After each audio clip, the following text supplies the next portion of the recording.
안녕하세요. 오늘은 지난 8월 3일 저희 일산 순복음 영산교회 강신호 담임목사님께서 전해주신 말씀 떠남과 두려움에 대해 좀 더 깊이 나눠보려고 합니다. 여호수아 1장 6절에서 9절 말씀이었죠. 네, 안녕하세요. 그 설교 말씀 참 인상 깊었죠. 그렇죠. 살면서 익숙한 것들을 떠나야 할 때, 그럴 때 누구나 두려움을 느끼잖아요. 목사님께서도 미국 선교사 파송 경험을 나누시면서 이 떠남과 두려움에 대해 풀어주셨는데 먼저 그 배경이 되는 이스라엘 백성의 상황을 짚어볼 필요가 있을 것 같아요. 네, 맞아요. 430년 종살이를 마치고 나왔지만 광야 생활이 순탄하지만은 않았잖아요. 계속 불평하고 또 모세에게 너무 의존했고요.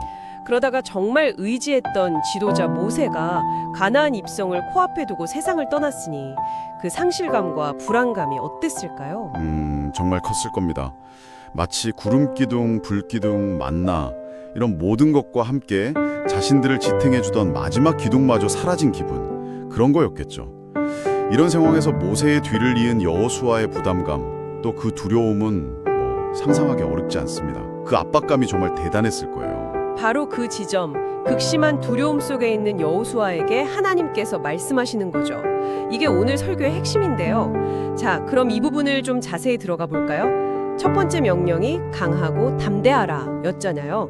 6절, 7절, 9절 세 번이나 반복되죠. 네, 3번씩이나요. 이게 우리가 흔히 생각하는 그런 카리스마 넘치는 리더십, 그런 의미는 아니라고 하셨죠? 맞습니다. 설교에서 그 부분을 명확히 짚어주셨어요. 이 강하고 담대함이라는 게 뭐랄까 백성들을 휘어잡는 그런 강력함이 아니라는 거죠. 오히려 여호수아 자신이 하나님 말씀 앞에서 가져야 할 태도, 그러니까 하나님을 온전히 신뢰하고 또 그분의 부르심에 확신을 갖는 것, 이걸 의미한다고 하셨습니다. 아, 내적인 태도군요. 네, 그래서 오히려 자신의 약함을 인정하고 주님 앞에서 온유하고 겸손하게 순종하는 자세에 더 가깝다고 볼 수 있어요. 약함을 인정하는 것, 이게 열등감과는 또 어떻게 다른가요? 그 부분도 설명해 주셨는데 좀 헷갈릴 수도 있을 것 같아요. 아, 그거 중요한 지점이죠.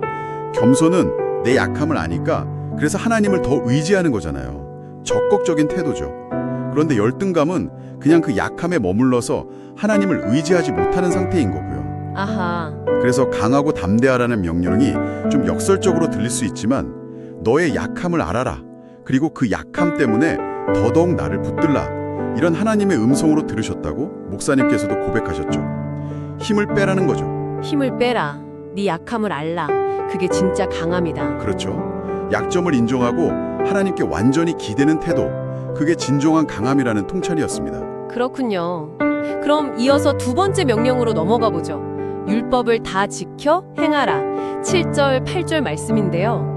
모세에게는 하나님이 직접 말씀하시고 기적도 보여주셨는데 여호수아에게는 이미 기록된 율법책을 주야로 묵상하고 지켜 행하라. 이게 어쩌면 여호수아에게는 더 어렵게 느껴졌을 수도 있겠어요. 네, 그랬을 수 있죠. 모세는 문제마다 직접 응답을 받았지만 여호수아는 기록된 말씀을 기준으로 판단하고 나아가야 했으니까요. 하지만 여기서 중요한 포인트는 말씀대로 행한다는 것의 궁극적인 의미예요. 설교에서도 이걸 강조하셨는데 단순히 율법 조항을 지키는 걸 넘어서 그 율법의 완성이신 예수 그리스도를 바라보는 것, 즉 복음을 붙드는 거라고 설명하셨죠. 아, 복음을 붙드는 것. 네, 특히 여호수아, 그 이름 자체가 예수아잖아요. 예수님의 이름과 연결된다는 점도 참 의미심장합니다. 결국 두려움 속에서 여호수아가 의지할 건 모세 같은 인간 지도자나 자신의 능력이 아니었네요. 그렇죠. 오직 변하지 않는 하나님의 말씀, 그 약속과 그 약속의 궁극적인 성취이신 주님, 그것뿐이었다는 거죠. 그럼 이 메시지를 우리 삶에 한번 적용해 봐야겠죠? 네, 설교에서도 자연스럽게 우리 삶으로 연결하셨죠. 성도님의 삶에서 모세와 같던 것들, 그게 재물일 수도 있고 건강, 아니면 사랑하는 사람일 수도 있고요. 그런 것들이 떠나가거나 흔들릴 때, 그 두려움이 확 밀려올 때, 그럴 때 우리는 어떻게 해야 할까요? 설교에서는 그럴 때 어떻게 하라고 권면하셨나요? 여호수아처럼 홀로 남겨진 것 같은 그런 막막함 속에서 내가 잘할 수 있을까?